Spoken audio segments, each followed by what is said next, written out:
फलाहारी रहते हैं, जैसे आप भी कई सालों से फलाहारी रह रहे हैं, तो इसका भी कोई विशेष महत्व होता है महाराज जी? हाँ देखिए, हमारे यहाँ व्रतों का तो महत्व है ही, और एक व्रत नहीं, जैसे एकादशी है, संक्रांति है, अनेक अनेक पर्व त्यौहार आते ही हैं। तो उन त्योहारों में व्रत का मतलब है तब बरताना, बांटना। जी तो ये तो है, लेकिन व्रत का मतलब है उपवास। उपवास का मतलब भगवान के सामीप्य। भगवान के सामीप्य के लिए आप अपने जीवा के ललचाने को छोड़ दीजिए। जैसे चाहे विधि राखे राम रहिए, जिसमें आपको आनंद गुजरे। तो उसमें तो महाराज जी जैसे उसमें व्रत में पहली स्थिति ये होती है कि हम निर्जला रहें, कुछ न लें, और पूरे विधि पूर्वक व्रत का पालन करें। दूसरी स्थिति है कि दूध या जूस लेकर के ही निर्वाह करें। तीसरी स्थिति है कि फलहार ले लें। फलहार में क्या, केला, सेव, संतरा जो भी उपलब्ध हो उसी में निर्वाह करें। चौथा है कि फलहार।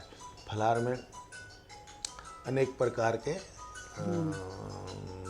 फलहारी वस्तु, जैसे कुट्टू, सिंघाड़ा का आटा, आलू, अरबी, शकरकंदी, इन चीज़ों के उपयोग से व्रत पूर्वक फलहार करें। तो कुछ लोग इससे भी एक ही टाइम अन्न पाते हैं, मतलब व्रत है, व्रत में एक टाइम शाम के समय में थोड़ा अन्न ले लेते हैं। तो ये व्रत में है अपने आप को संयमित करने का, अपने को समेटने का, कि सारा संसार नहीं, जितना कम से कम हो सके अपने उपयोग में। क्या इससे महाराज जी आयु भी कम बढ़ती, आयु भी ज़्यादा बढ़ती है कि जो फलाहारी रहते हैं, या स्वस्थ रहते हैं? जब आपके हृदय में प्रसन्नता होना तो आयु बढ़ रही है जी। जब आपके अंदर से आनंद की उत्पत्ति हो रही तो सारे मुहूर्त ही शुभ हो जाते हैं, शास्त्र कहता है। जी महाराज जी। सारे मुहूर्त। तो महाराज जी से आप अन्न ग्रहण नहीं करते हैं, और पिछली बार जो अर्धकुंभ था प्रयागराज में, तो मैं उस समय साक्षी था, तो आपने कई तरह की वो जलेबी बनवाई थी, तिरंगे में जलेबी बनवा दी थी, तो आपको वो खिला करके जो प्रसन्नता मिल रही थी, खाते नहीं है।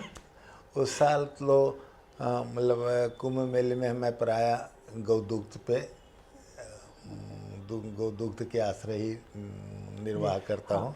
तो जब 26 जनवरी का समय आया तो ये बात हो रही थी कि